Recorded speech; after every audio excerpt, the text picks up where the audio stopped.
So what I'm going to go over today for everybody is just the directory development process. And this is something that I went through, just a cursory example. There's a lot of other steps in here that I did or anybody else probably did. Maybe some steps in here that you didn't do and may want to either revisit or redo, I guess, if you end up doing something with another directory. Doesn't mean that this is the exact thing you need to do or the only model that kind of represents what you need to think through, but just some topic sets today. I want to kind of go over what I did for my local directory. And again, this is going to be focused on my local directory. It could be maybe a little bit different process or a little bit different topic sets or whatever if you have a different niche or functionality for your directory. But I think it's going to hit home for most people that are listening to this of things that would apply to most every directory. So, and feel free to jump in as you guys want. I'm not just lecturing here. If you guys have a topic set on something that or input, I'll ask some questions and you guys can jump in if you have any comments that as we go here through the slides. So the biggest thing, what I'm going to kind of go over today is basically this diagram here. It's basically, some questions or topic sets on doing any general business model. This is almost like business 101, not necessarily a directory stuff, but it's just since most of the directories are here for a purpose. Some people are doing it just for fun, but I would argue that most people are doing it either as a side business or as a intention to make it their full-time business so they can actually quit their day job. And so I'm going to kind of take this from the perspective that you want to run it as a business. And so not that these won't apply if you don't run a business, but obviously they're more critical questions to ask and be able to answer if you're trying to make money with your directory. So these are some of the questions that I had to answer, and it's kind of diagrammed out here in the model to the right of the screen. But these are the four main questions of the who, what, how, and why. Is who is my target customer? And so a lot of times that's the first question you need to focus on. It's at the center of the diagram over there to the right. It's the core question that you need to answer. And we'll go into this on another slide with a bunch of different topic sets. But you need to analyze who is your target customer. And the reason this is so important and that it's at the center is because everything that you do on your directory is going to revolve around that question.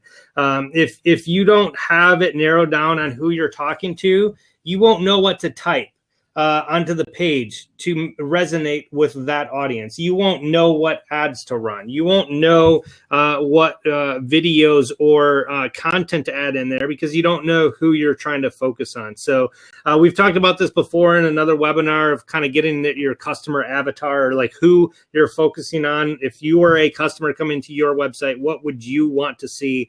And so that is the fundamental question you need to ask. And the hardest thing I think for a lot of people to realize is that the business owner, you, although representative, hopefully of that niche perhaps, what you want or like isn't necessarily the thing that majority of customers would want. And I've had to struggle with that myself, because I think, hey, if I like it, if it makes sense to me, it's going to make sense to everybody, or everybody would like that. And that's not always the case. So that's maybe a mental block, or it's just something to think about that you may need to get past for your business, because obviously if you're running it as a business, you want to do what is focused on for the majority of your target customers and not necessarily you.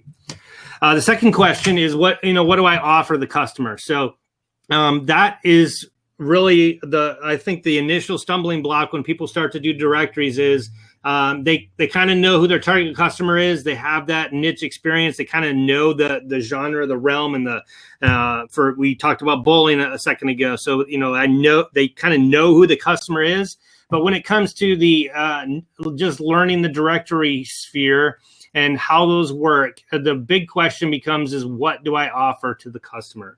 And so that can swing wildly from only offering the directory and what BD offers internal to its core framework as a directory to maybe the full extreme on the other side, kind of what Frank does, where you're not really don't really care about the directory. It's kind of an added bonus, but you're not really selling the directory itself. That's an inroads to the area or those people to then sell other stuff other than the directory.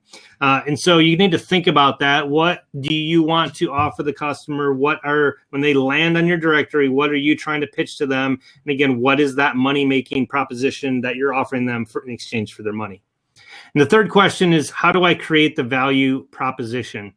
And so you may know who it is and you may know exactly what you need to offer, but the question is, how are you going to sell that to them? How are they going to know that you offer that? How are you going to, once they see the pricing or the features, how are you going to portray or get that message across on what value that holds for them and why they want to part with their money in order to get that particular item, service, or product?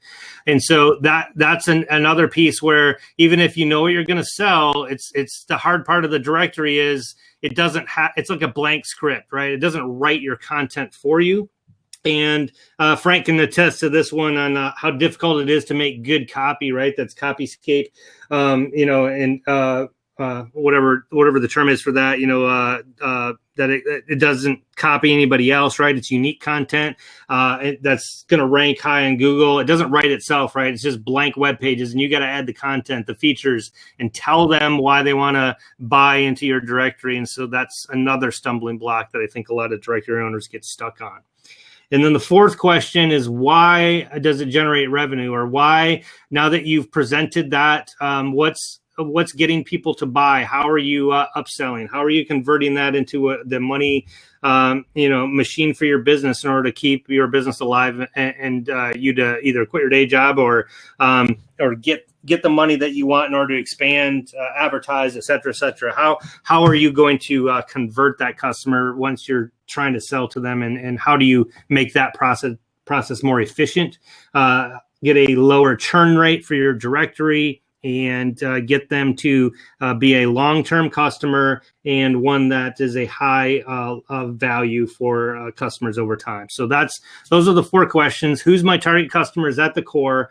What are you going to offer them on your directory? How are you going to create and present that value proposition to your client? Those are the general questions you want to ask. So the first one we're going to go over is, who is my target customer?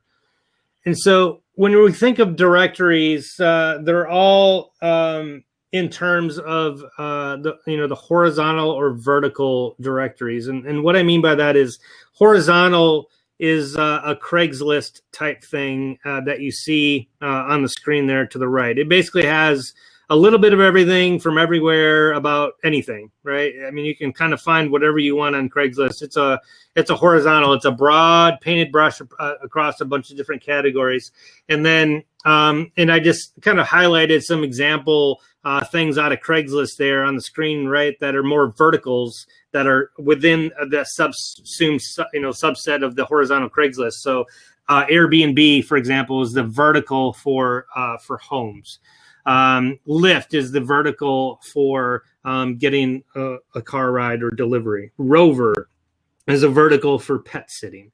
Fiverr is a vertical for services or digital services. Etsy's for home goods and selling. You get the point. And so, does Craigslist have the same overlap or market as Airbnb?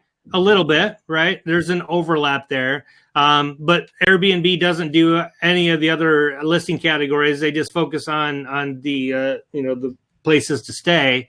But Craigslist doesn't do all the stuff and have the impact for that vertical of hotel stays that Airbnb does, just because they're focused on that and do that really good. And so when you're thinking about a directory, that's kind of the first decision you need to make is, who's my target customer? What am I doing? Am I a local directory, or am I a national directory? What am I? And so you kind of go through all these different things. So vertical platform has some advantages. Obviously, their focus is only one thing, right? They can build their platform solely around that one problem their users have. And because they're focused on that, they're probably more in tune with that particular avenue. They can shift a little bit faster because that's all they're concerned about or looking at, and they're not looking at multiple different areas. So maybe they can scratch that itch a little bit better for that customer set, gain that market share if the market shifts, and be more successful than a general horizontal platform could on that particular item, because they have that focus on one particular thing. It also gives them great experience, right? It gives you a great experience because when it's only focused on one thing, you know it's going to do it well. And it's going to provide that better user experience. I mean, if I tossed up something to you and like, hey, you want to go find a room to stay in Milwaukee because you're traveling there, would you go to Craigslist, or are you going to go to Airbnb? And I guarantee you 95% of the people are going to say Airbnb. All right. They wouldn't go to Craigslist to go look at that. So it usually provides that better experience because you just think, and rightfully so, that you're going to get more content there because everybody else goes there. It's only focused on that one thing. You're going to get the larger inventory, the better experience, and that's usually the case. Now, the vertical platform also has some affinity advantages. They usually have those deeper synergy with their customers. We kind of talked about that a second ago, where they just know them a little bit better. That's the only sphere they're in. They're listening to the blogs, the news, the podcasts about that particular subject. Maybe they have their own podcast, their own webinar, their own discussion forum sets for that particular thing. They just know the needs of their customer a little better because they can focus. And so, that maybe that's what you're going to want to do for your directory. So maybe the vertical platform is for you. But in reality, the horizontal platform also has its advantages. It has multi-needs, right? If there's a common need for a wide range of industries, you can create that wide applicability and increase the demand. So the more obviously areas you're in, if you can provide that customer service for a particular horizontal item, then you're going to have more people that you can focus on just because you're not niched down and your target audience isn't so small that you're not going to make money. It's also easier to scale, right? And so if you have a product or service that's more standardized, the complexities in operation are more minimized, and you can scale easier than developing niche specific processes. So if you have a particular process for Airbnb, right, maybe the execution for that is totally different than car rides. And so if you niche down and focus on that particular process, you probably have to reinvent the wheel every time you go to one of those different verticals because they're all a little bit different. So if you make it maybe not as specialized, but more generic, I guess, in the processes, it's easier to scale because you can kind of do that across the board. And then the horizontal platform also allows you to do industry-specific pricing. So a lot of times you can focus on a wider brush, but still be able to charge higher money for a different niche that's in yours. So, for example, lawyers or doctors. You can still charge a little bit more for them, but it allows you to maybe advertise to the pizza companies local as well because they're not charging them as much, but you still get the larger audience. So you're making a little bit of money from them, a lot of money from another niche, and allows you to kind of spread the wealth, maximize the curve, if you will, kind of do the old math thing from high school, right? Where you get the area under the curve. The closer the boxes are together, you approximate and get better profit volumes there. So those are a couple different options. So for my local directory, I'm using horizontal, again, because I'm in a particular local niche and I'm not focusing on one particular area.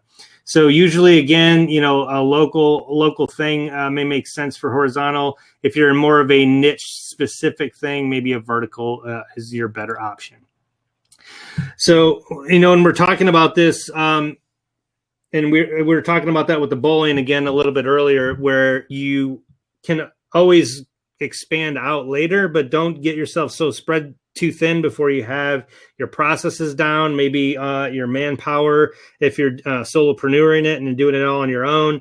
Don't get so spread out and thin that you don't execute anything good and then you don't actually grow. It's kind of like it's the old if you add your firewood right out in a flat path and try to start your fire with the kindling on one end, it's not going to do anything. You kind of have to stack it up sequentially and start the fire at the bottom, and then eventually we'll take off the whole pile. So it may be better to segment focus first and then expand. So just as an example, we talked about Airbnb on the previous slide, but they didn't start out as Airbnb. You see on the right-hand side there, this is their original Airbnb site. So just think about your directory and what you think it does or does not look like, and you think, hey, I need it to look a lot better than it does right now. That was Airbnb to the right. It looks like a BD site, to be honest, but that's what it looked like. I mean, go look at it now on the comparison. I guess I should have put that on here. It looks nothing like it used to, but that's how simple Airbnb started out as, and it wasn't even Airbnb, right? It was Air, Bed, and Breakfast. It was all spelled out. And so they started with one room with an air mattress and a WordPress blog that you see there. And there's other examples that started out small that obviously got huge. Amazon, right, was only books. I think everybody knows that. eBay was only collectibles only. Facebook started out at Harvard, at one college. And Yelp started out as only advertising San Francisco restaurants, and that's it. No other categories, no other towns. That was it for Yelp. So I'm not saying that you guys are going to be the next Amazon, eBay, Facebook, or Yelp, or Airbnb. But the point is that even these large companies didn't just suddenly launch the web page for all sports and all things at one time. They started out with bowling, and then they expanded from there. Another example, I guess, of something that didn't go well. I'm sorry for ThreadUp. Here's another example that they first started out with too broad a focus, and they failed. They didn't get any traction, and so then they narrowed it down to focus only on kids' clothes. And then once they did that, once they niched down to something that they could focus on, that they were experts in, that they knew the industry of, instead of trying to get greedy and grab everything and try to be the next Amazon, right? They niched down to kids' clothes, and then once they were successful in that segment, then they re-expanded their offering back to adults, which they originally tried to start with, because they had the traction, and then they could start expanding from there. So, again, just a lot of stuff there. I'm not saying that's going to happen. Just think about that when you're growing and when you're thinking about your niche, what you want to do. Figure out what that segment focus is, where you can rock it and do really well, and then have an expansion plan from there that you can kind of follow the trail of your plan to expand out once you have more success. So on this slide, what I basically did was I graphed those, what a typical directory could be for that vertical and horizontal niche. And so when I talk about narrow focus, both geographically and in terms of the offered products or services, this is kind of the diagram that would look like. If you had a vertical industry between a city, state, and country focus, like you're spreading yourself across, or advertising for, or looking for customers from the particular geographic things on the vertical, that's what a big vertical industry would look like. Hey, I do for Uber, I do car rides, and I do it in every city, every state, and every country. I'm going to China, going everywhere, going global with my directory. That's a vertical industry with all of their particular niche boxes, I guess, going vertically that you would focus on. And then the other way is kind of what I'm doing, where it's citywide, right? I'm focusing on my city for Hudsonville.com, and I'm doing all the blue boxes horizontally. I have every different market segment or different businesses that I'm looking at, just because, and I'm only focusing on one city. So I have the horizontal industry boxes across the bottom. And then the green one on the slide here, when you guys are looking at this, that's a specific industry, a specific niche in a particular city. So that's kind of the smaller one, where you're focusing on just one city. It could be Chicago. I know another guy I'm working with is doing plumbers in Chicago, right? It's one industry, one smaller area, and then they want to grow from there. So just some considerations for how you want to grow. Think about that in the vertical and horizontal. Where does your niche fit in? What would you want to pick as your box or two boxes, or maybe whole vertical or whole horizontal? What can you handle? What do you want to focus on? And think about how you can grow that first. So, for example, if I get my system down for city, maybe I expand that to my state site that I have, and I kind of move the multiple rows of blue boxes, and obviously the ultimate thing is Amazon, right? Where it's every segment and every location, and Amazon's the whole matrix of vertical and horizontal, right?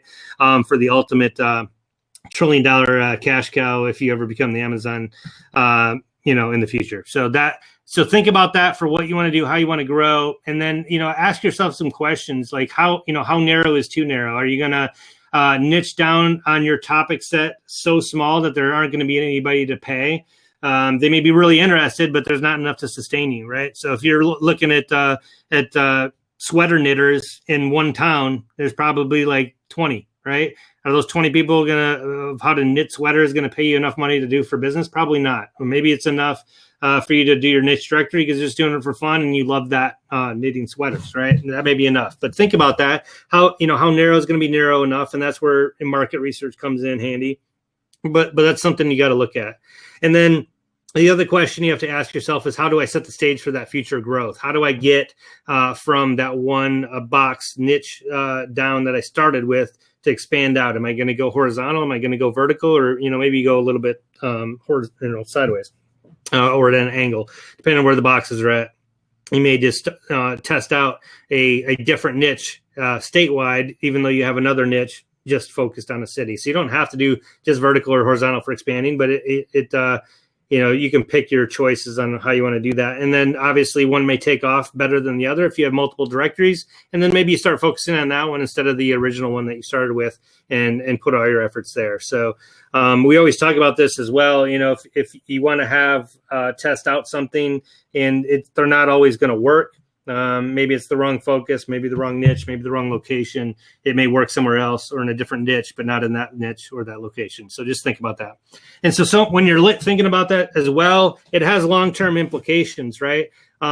Because if you're picking something but looking to expand, maybe you pick a different domain name or that will allow for future potential growth. So for example, if we're talking, I'll just use the plumbers example we're just talking about. If you're in Chicago and you're looking for a website for plumbers and you want to start out in Chicago, right, that specific industry segment in a particular city in the green box there, maybe chicagoplumbers.com is the perfect domain name, chicagoplumbers.com. It's available. You take it, and it's seemingly the perfect domain name. But now, let's say you do well, you rock it, and you want to go to the rest of Illinois. How does that domain name look now? It's chicagoplumbers.com. What if I'm not in Chicago? I'm in a different city. Now, maybe that name's not that appropriate. So think about that, where you want to go as well. Or maybe if you're never, let's say you do, Illinois plumbers, maybe that's not the right one either. If you're never going to go past Chicago, maybe that's a misnomer at that point, Illinois plumbers, and you don't have any other plumbers other than, in Chicago. So think about where you want to go. Think about where you can expand. And obviously it has, other than domain names, there's probably some other items as well that would, cause you to choose a different direction. But that's one of the things that you want to think about. And the reason I'm going over these as well is a lot of these are hard to undo later, right? If you pick the wrong domain name or you set it up and put all your efforts or all your money into one niche when maybe the other one had a better potential and you didn't kind of think about it ahead of time, you may have exhausted all your resources or picked the wrong domain. And you kind of went down and put all your resources in the wrong basket, if it will, before you put some thought into it. So anybody have any comments on that? Anything that anybody actually ever changed the direction that they were going for the particular niche, or still trying to figure out what, if they want to do horizontal, vertical, or what they want to do for future growth? Hey, Rich, welcome.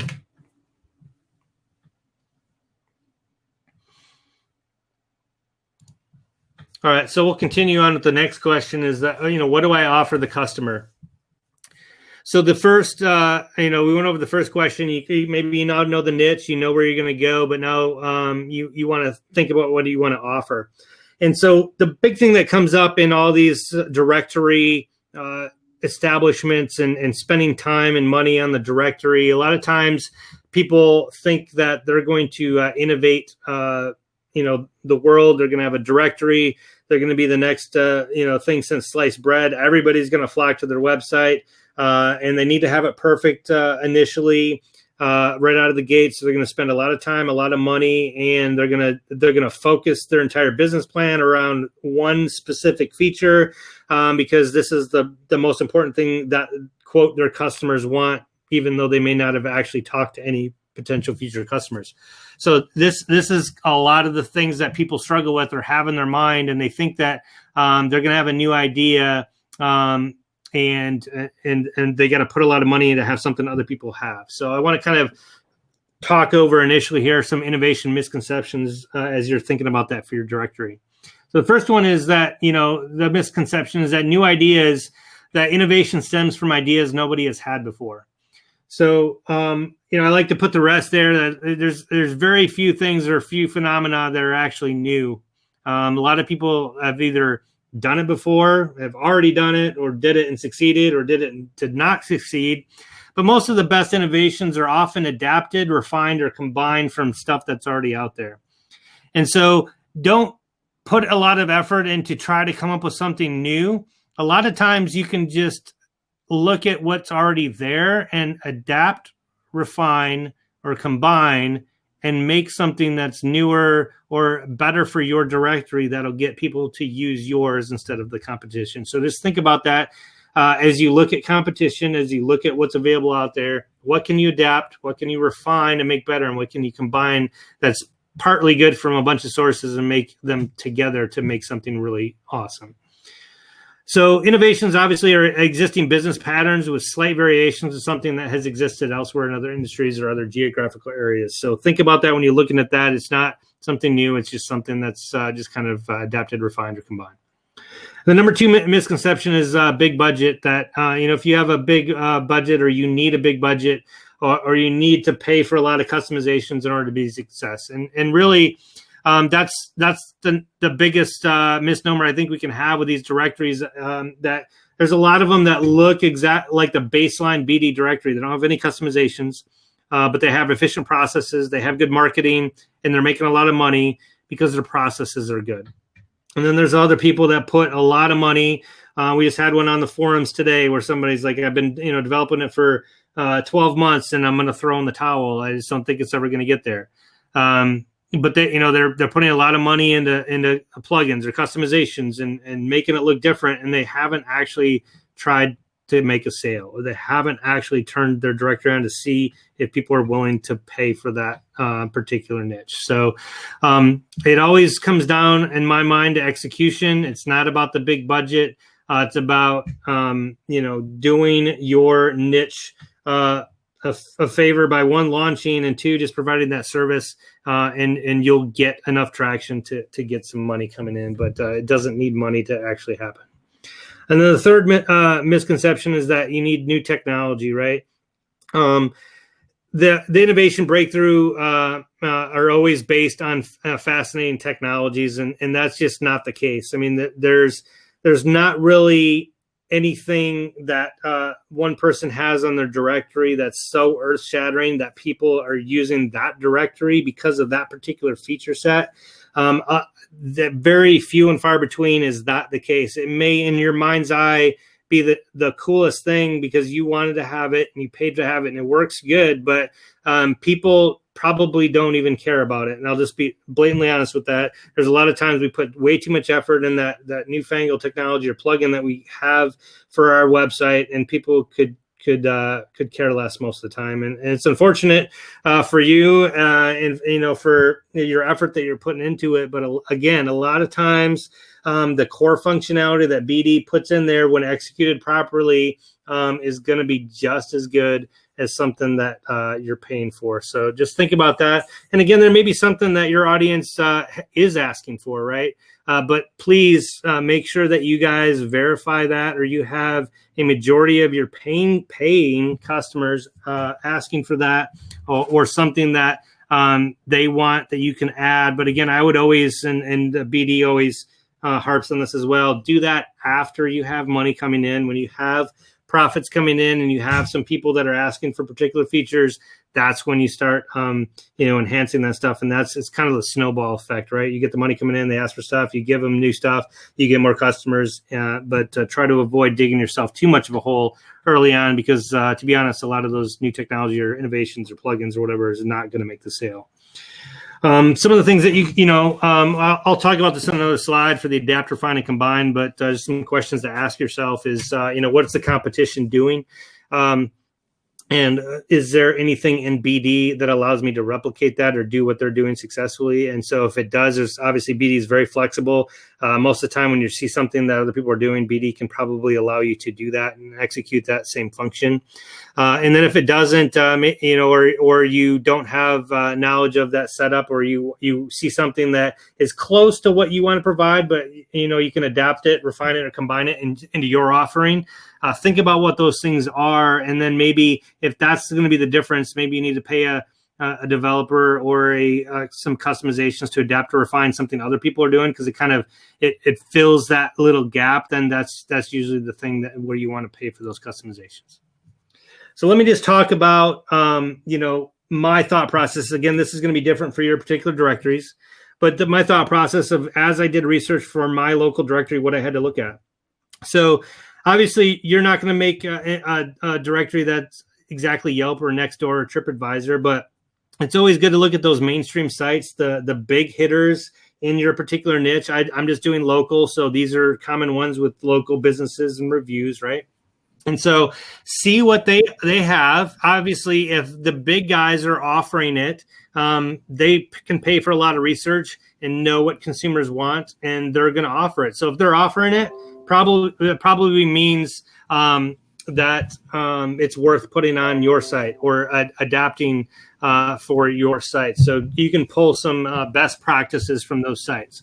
The other thing I'd warn you on, though, is just because Yelp has it or can do it doesn't mean that you're going to be able to or be able to afford to do it exactly like those other sites. I get this a lot from people doing the developer ask for BD.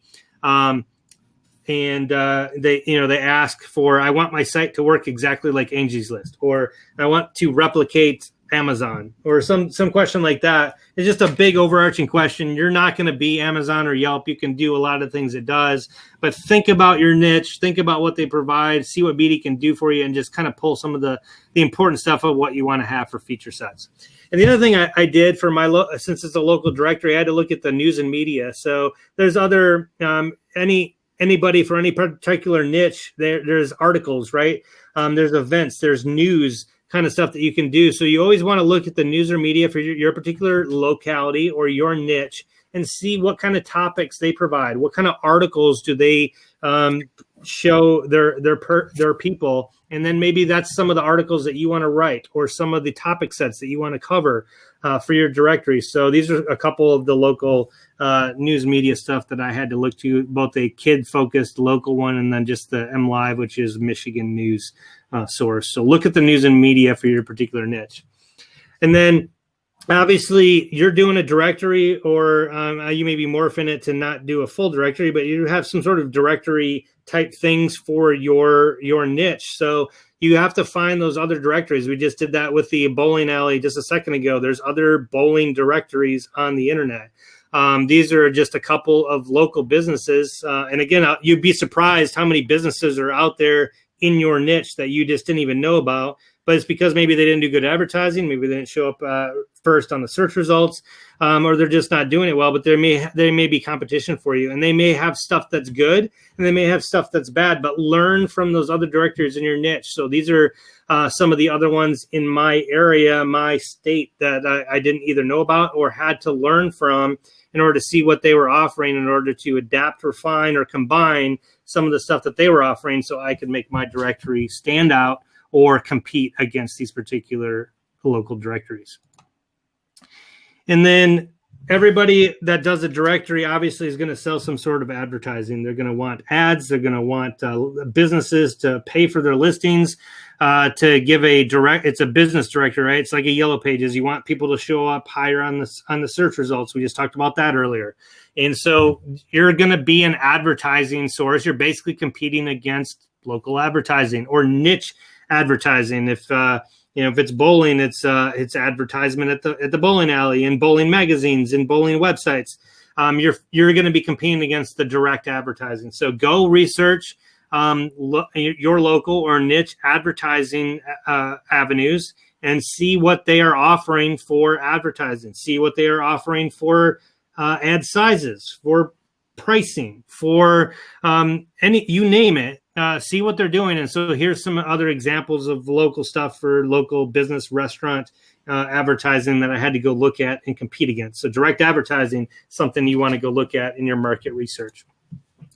And then because I'm a local directory, and you can replace this one with, I guess, any particular niche websites that are not a directory, but other topic sets, whether it be vending sources, resources, suppliers, advertisers, anything else. And for me, it was travel and tourism or chambers of commerce. These are other sites for local Michigan sites that I had to compete against, that were trying to take the same advertising money, the same businesses as me. And I had to go see what I could refine, combine, or adapt off their services for my directory to make mine stand out a little bit more. So that the niche sites is something that you're going to have to look at. And so when I talked about adapt, refine, and combine, here's what I'm talking about this. So I kind of went through some of these in the other previous slides. But when I say adapt, refine, and combine, what I mean is you adapt the weaknesses, you refine their strengths and make them better, and then you combine complementary services whenever you can to try to use their traffic for your own. So I'm just going to kind of talk about 3 businesses real quick of how I'm executing that for my local directory, and extrapolate that into your particular directory niche. So for me, I have the local Chamber of Commerce. One of the things that they don't do well, as her weakness, is that they have a directory on their site, but they don't have, it's just a listing of their business address and a link to their website, right? They don't have pictures. They don't have website or social media. There's nothing on there. It's just a text link. And so what I did is, I'm going to the local chambers of commerce and basically offering their members a free listing on my site, the free basic listing, to give them those added functionalities, and something that the chamber is willing to advertise as a free resource for their particular members. And it gives them something to provide their members as well, but it gets them something for me and gets them in the door in my ecosystem. So I'm basically adapting the weakness of a potential competitor as best I can, and try to adapt that weakness into a strength and gain some traction for my directory. Another one, nextdoor.com basically has local neighborhoods for their thing, but it's a company out of California, I believe, and they go all across the nation. But it's across the nation. It's not really local. So in refining the strengths for theirs, I took a couple different things from their site where they kind of had neighborhood focused groups. And I kind of started making neighborhood pages, but it's my whole stick there is that it's not a California company that says Nextdoor that's in California. This is actually the town and domain name, Hudsonville.com. I am local. I am Nextdoor. They're not. And so I can kind of do the same thing that they're doing, but you're actually talking to people and interacting with people that are actually in the town, as opposed to working with a company that's in California and really has no idea what's going on locally. And then the last thing was the combined complementary. You can reach out. There's the one that's growing up as kids. It's basically a blog. It's a bunch of moms blogging about stuff for kids, right? And stuff to do locally, but they don't have a directory. They don't have business listings. If they have a business in a blog, they literally just link to the business. They don't have any traction to be able to get stuff for the business. And so maybe you don't have articles, but you got the directory. Maybe they have articles, but don't. You have the directory, but not the articles. They have the articles, but not the directory. So maybe you can tie in and utilize other people that seemingly are competitors for your dollars, but kind of go trade or go offer them linkage or a share of maybe sales on your directory to have those, instead of the links going to directly to the page, they go to the directory site where it has all the information on the business, which is more valuable for their customers than just a link to the page. But then you can maybe put some links to their blog articles on your page to kind of get some cross-pollination. And then when you do that with an already tractioned or a bigger business in your local area, then you can both benefit. So again, you can see everybody as competitors, or you can see ways to adapt your weaknesses, refine the strengths, or combine complementary services for those things that you're researching to make your directory just a little bit better. Does anybody have any examples of that they've done for any of those types of things for their directory in the past?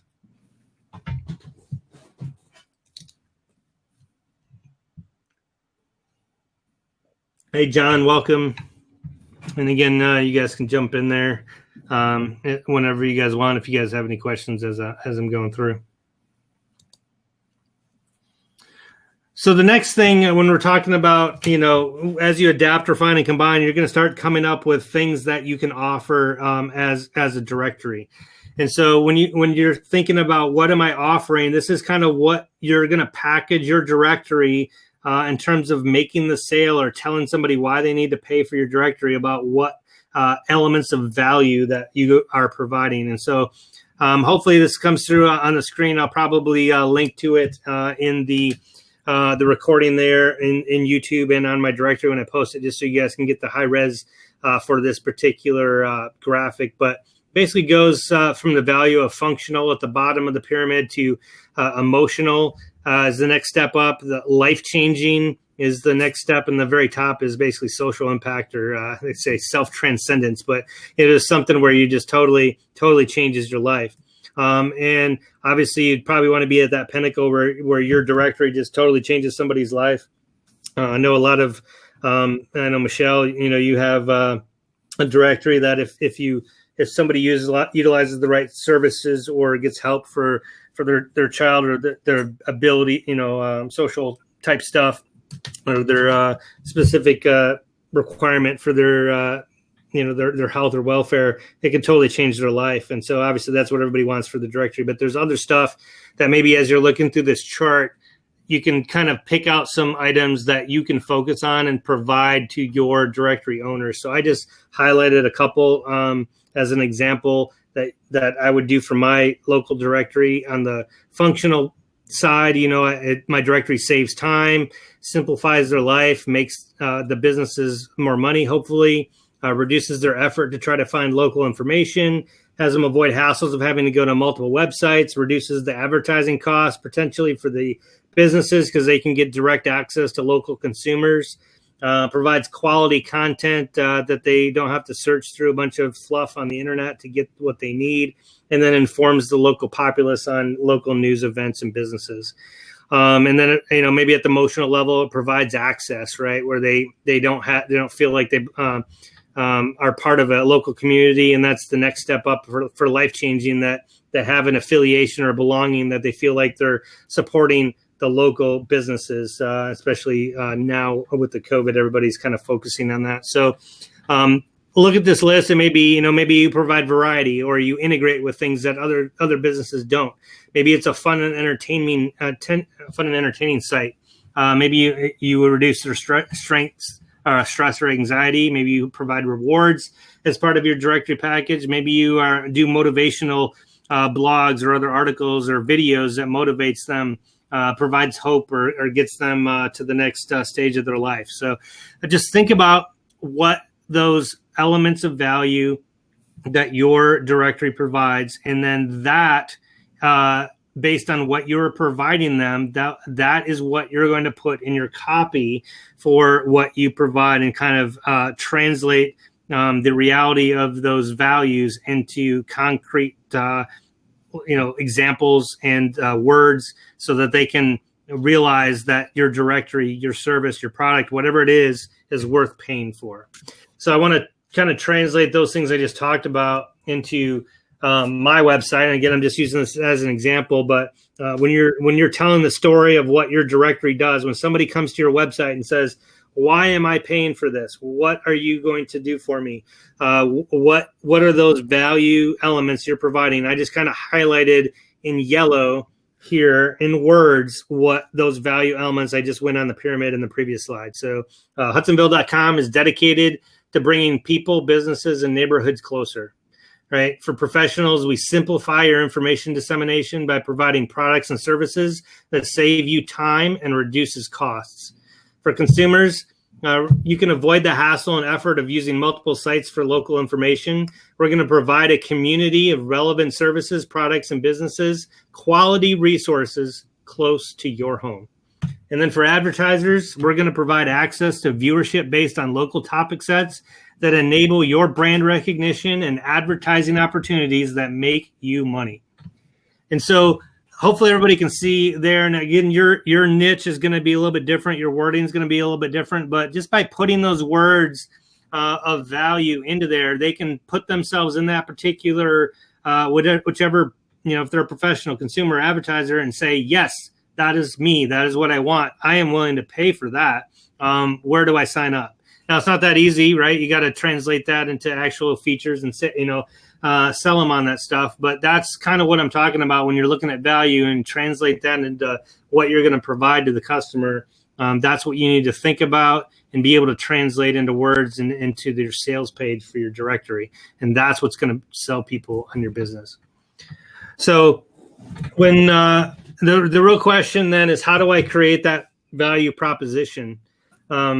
The problem with the directory usually is it's a chicken and the egg thing. It's a two-sided marketplace. You need both clients and you need consumers, or you need a product in order to get clients. And which one comes first? Do you have business listings, focus on that, and then don't have anybody that visits the site, so you can't tell them you have anybody visiting, and so none of the businesses are going to want to go on there?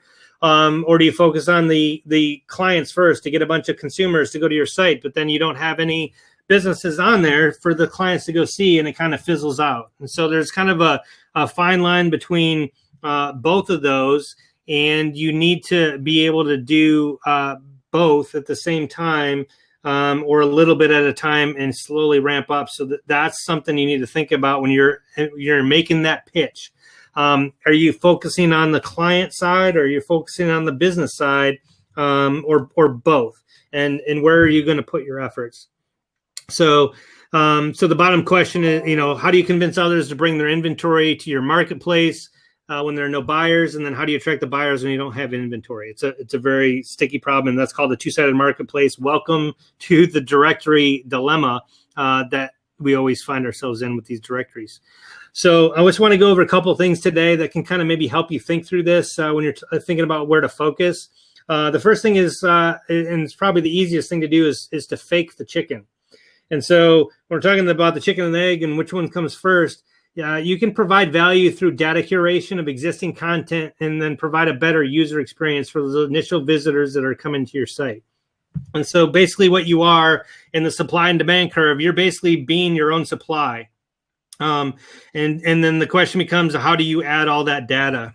And so you can download, screen scrape Google, buy a list. You can add other content. You can manually do it. You can just add some listings yourselves, or companies, or businesses, or clients, or Rich is on here, so podcaster companies, right? I mean, you can add all that stuff yourself because that's generally easier to fake that side of the equation. You can't fake a customer, right? You can't sign up a whole bunch of people and tell a business, hey, add it, I've got 500 users, when you don't have 500 users. So faking the chicken and then trying to sell the egg, the client side, based on the businesses you've manually put in there, is usually the easiest thing to do. Another thing you can do is have the chicken make your eggs. And so what I mean by that is once you have some businesses in there, you need to have them kind of bring in the clients for you. So, provide social media tools to promote them if they add reviews or articles. If they have coupons, then you have a set social media platforms where you're going to push out the coupons to when they add those in there. Provide logo decals for their windows. That's something I do. Or they can give them a little window sticky if they're part of your group, right? Provide those CR codes that BD has for business review table tents at the checkout. Basically you provide and come up with resources for those businesses as they sign up. Provide them with ways that they can get the word out to their clientele, and that'll slowly snowball where you get more businesses. As more clients come, then you can tout the extra clients to grab extra businesses, and it'll kind of grow from there. But you need to provide them a way to advertise your site in the guise of enhancing their capability. So it's getting them visits to their profile, or getting them to people to sign up for reviews, or getting advertisements for their new event, et cetera, et cetera. So you want to provide them something, but in doing so, get traffic back to the website. And then the other thing you can do is have the chicken create more chicken. And you can have other businesses, recruit other businesses. So maybe the first few that you have, or some friends that you have in business, say, hey, what other businesses do you think could profit from this? And then if they give you some names, you can go directly to those businesses and say, hey, John is advertising on our site. He thought you would, benefit from this. Can we have a talk, see what we can do for you? And then you do that again. And ask. I know Frank's big on this. He's asking for, or maybe you give them a discount if they provide, 3 referrals for you to other local businesses for your services, and then you'll give them a reduced fee for them being on your directory if they do that. So you can kind of snowball it for there, but you basically have the businesses create more businesses by trying to get them into the fold as well. And then the more businesses you claim, the more that are legitimate businesses on there, and everybody's participating, again, that will snowball over time. And then another thing you can do is have your chicken be the eggs. And so a lot of times this is more focused for business to business type sites, but it also, when you're posting, content, coupons, articles, videos, a lot of times other people like to see that they're doing more than other businesses in their niche. So a lot of times, especially when you're starting out, you don't necessarily need a lot of people that are not businesses coming there. If you have businesses coming there and everybody's posting, and they're going to casually look at other businesses or other content on your website. And so they're kind of acting both as a business at that point and the client. But if you get people posting stuff, you can actually start to churn up the snowball of content as well, just by focusing on the businesses as well, to have them add content. And it's not necessarily clients adding events or articles in local pop lists or within your niche. It may just be the actual businesses. So those are just some things to think about, but it's a two-sided marketplace. You got to figure out where to focus your effort, businesses, clientele. How are you going to get the initial seeding of businesses, and how are you going to grow that over time? Does anybody have any questions on that, or any other struggles or successes, I guess, that they've had for the chicken and egg dilemma on their directory?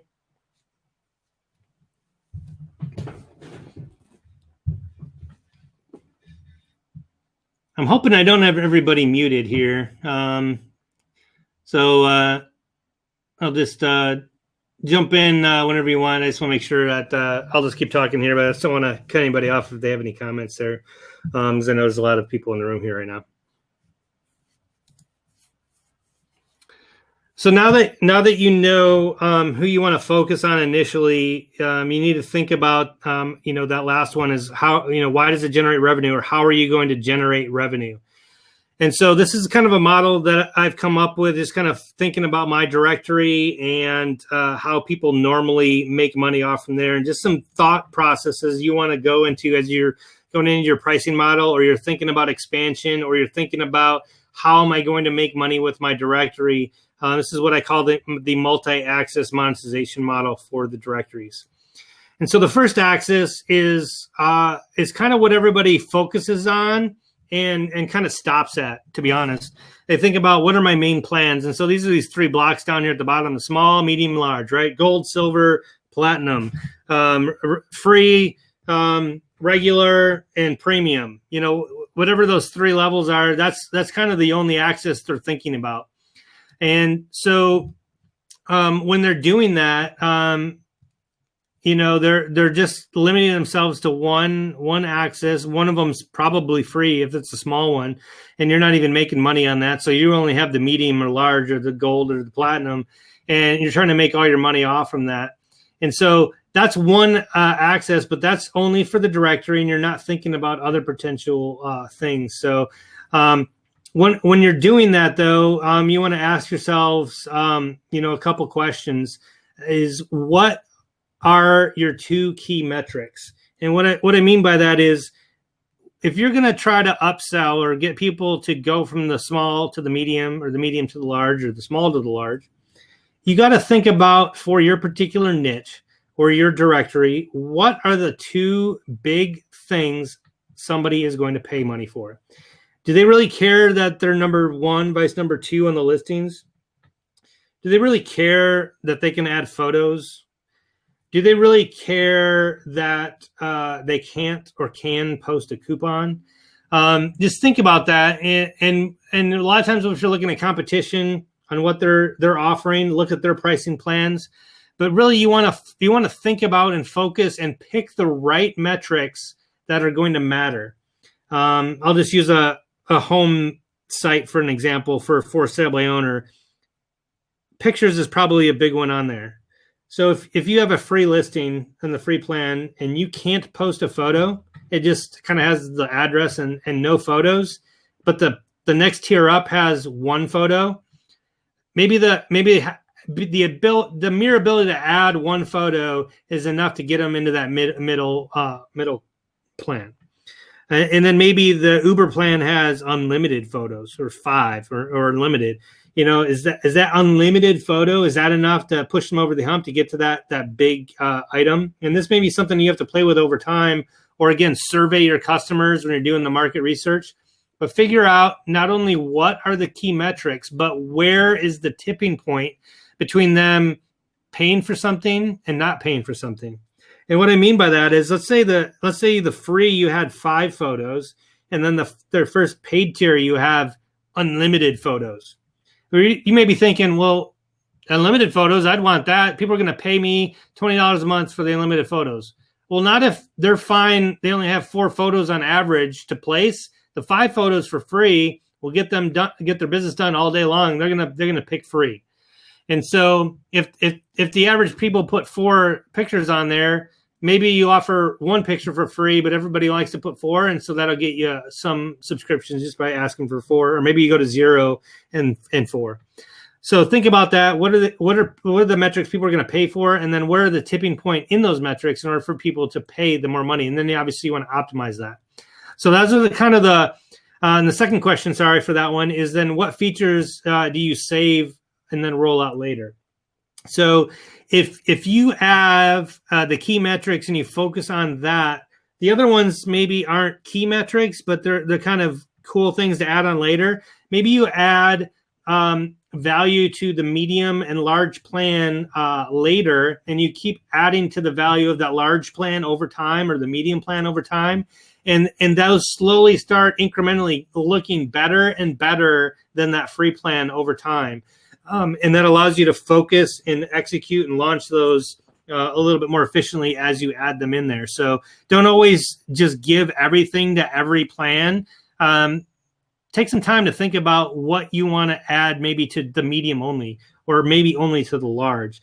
And then that, if they weren't at the tipping point now, as you add those features later, you may be able to pull some people up to the higher price plans. So that's the first axis. Those are some questions you may want to ask. And then a couple of the other, the second axis is the multiple listings or categories. And so I kind of stacked that in the back there behind the medium, but that kind of goes another dimension in the back that you don't have to offer everybody on the medium plan. So let's say it's a medium plan business. It's $20 a month. Maybe your multiple listing feature to be able to have multiple listings under one business. So let's think pizza chains or realties or other companies that have lawyers, maybe that have multiple chains. Maybe the medium plan is $20 for one listing, and then maybe it's $30 to have up to 5 listings on the multiple listings plan. So you're paying for the BD VIP, and now you're adding that multiple listings to a particular plan. That kind of went in a different dimension. So now it's the same medium plan, but instead of just lopping that feature set and multiple listings as part of the medium plan or as part of the large plan, that is something independent of membership levels where you can add that on to every single one. Maybe small is 10, multiple smalls is 20. Maybe the one medium is 20 and the multiple mediums is 40. And then the large is 40 and the multiple larges are 80. So you can kind of go to that different dimension, add on different feature sets that kind of stack onto the different dimension and be able to upsell those particular items. And there's a bunch of those for the BD campaign. Don't just think that you need to add features to that first axis and just have small, medium, large. There may be other plans that you can make. So if, for example, you did the small, medium, large, and then had multiple listings for both of those, I don't have that on the diagram, but it'd basically be a 2x3 matrix, basically, and you'd have 6 different membership plans at that point: a small, medium, and large, and then a multi-listing small, medium, and large, and you have 6 membership levels. So you kind of, using those 2 dimensions, you have 6 different plans. But again, by doing that, you may be able to maximize your profitability. And the third axis is add-ons. And so maybe it's not a multiple listing stuff. You're just kind of giving them more listings or more of the same stuff. Maybe it's just tacking on an additional item into there. So, and then when you're thinking about that, what are your add-on metrics? What are you willing to add that for? What do you think people will pay for as an add-on? So, for example, in the BD ecosystem, the featured on homepage aspect of BD directory has nothing to do with a membership plan. It's a manual process. You turn it on by the membership by the person, and you say, I want you featured on the homepage in slot number 2. So if you offer that as an add-on, anybody in any of those 6 membership plans can pay and use that digital download add-on to pay for a featured on homepage add-on, and you can get extra money for any membership plan. Don't just think you have to add the featured on the homepage into the single access large plan, is what I'm getting at. Because now you're not allowing anybody in the small plan to pay an extra money just to get on the homepage. Maybe that's the only thing that they're willing to pay for. But because you lumped it into the large plan at that higher monthly rate with all those other features, they don't want all those other features. They literally just want to pay to be on the homepage. And so if you add that in as a vertical additional add-on pricing, you may get some more money that wasn't originally in your offerings to begin with. So that's the vertical.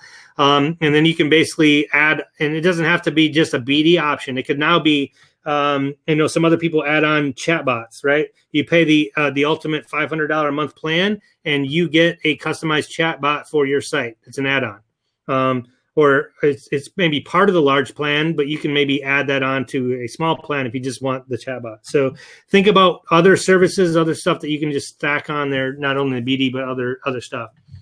And that kind of leads me to that, I guess, that fourth axis is either your own solutions or partner solutions that you can integrate in there. So think about other services that you provide. Maybe they're advertising as the large plan. You want to I've seen this a bunch with the directories I work with. You're going to add where you publicize their listing, their event on your Facebook service, because you have 15,000 Facebook followers, or your Instagram service. You're going to put their image on your Instagram feed, and you're going to do that for anybody who pays for your other services. So it can be, but it doesn't have to be part of those other axes.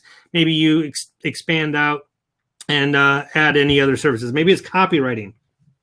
Maybe you make their news article for them. Say, hey, as a member of any of the plans, if you pay us an extra blank fee per month, we're going to write one article about your event or your business. We're going to put it on the front of our blog on the homepage. And then think about other partner solutions that are out there that are not you. So think about what you can do. Think about what you do well or could do and charge money for that. Or find partner solutions like referral fees, affiliate programs, other stuff that you don't do well or you can't do or don't have the capability to do. And so either solicit them to provide that for your businesses or provide the referral or affiliate links to the other businesses and basically upsell them on stuff that you can either integrate, provide to them, or refer them to that can kind of add additional functionality, profitability for your business. So hopefully that makes sense to everybody. It's the kind of the multi-access monetization process there. And you can do the access 1 is just basically the main plans where everybody kind of stops at. You can do the second access where you make multiple listings or other solutions on that. You can do add-ons where you stack it on for anybody, or you can kind of go to that fourth dimension there where you kind of expand beyond your own BD site to other services that you can do outside of the BD sphere, or to other partners or programs or services that are even outside your BD service or your expertise central.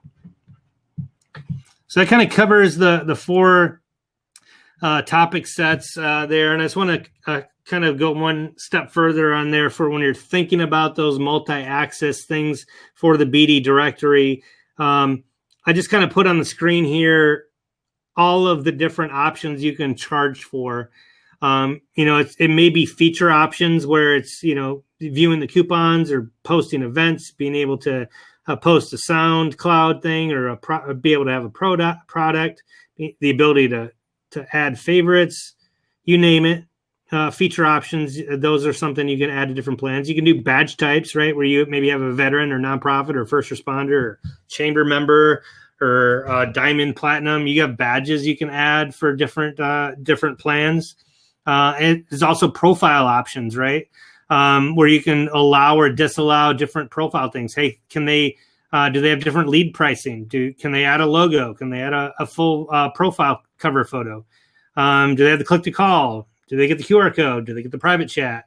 So all not just the feature options where they can post different posts, but the profile options where they can either have capabilities where you can turn it off by membership level. And then search visibility, right? Are you featured on the homepage? Is there highlighted? Is there priority? Is there a category limit? Auto post review. Can you reply to reviews? Can you accept reviews? Is your actual searchable? Do you have a website link? Is it no follow? Do follow?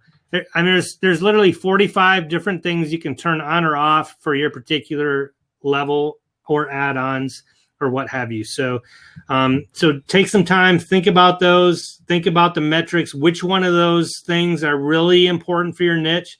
Don't add a bunch of stuff that people aren't going to pay for or aren't going to differentiate the levels of your product or from your sites. But these are, as you're going through, think about what BD offers and what's going to make a difference for your particular niche, and then use those as your category pricing differentiators.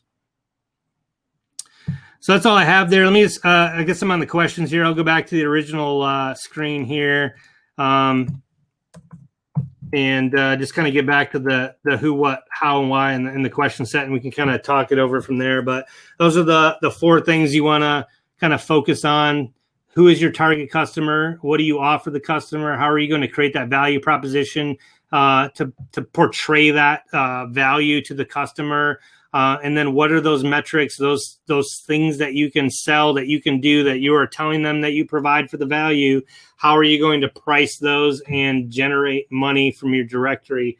And that's kind of the four sticking points that everybody either kind of does wrong or glosses over or doesn't think about, thinking they're going to fill in automatically. But you got to put some thought into that, because usually if you're not making money, you're not seeing the traffic, or not feeling the love from your directory, it's probably because you are focusing on the wrong market.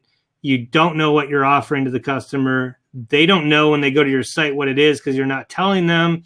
And then it's maybe priced wrong, or you're focusing on things that they just don't care about or are not willing to pay for. And you're only focusing on your directory items and not thinking about other items that you can help monetize or expand your business.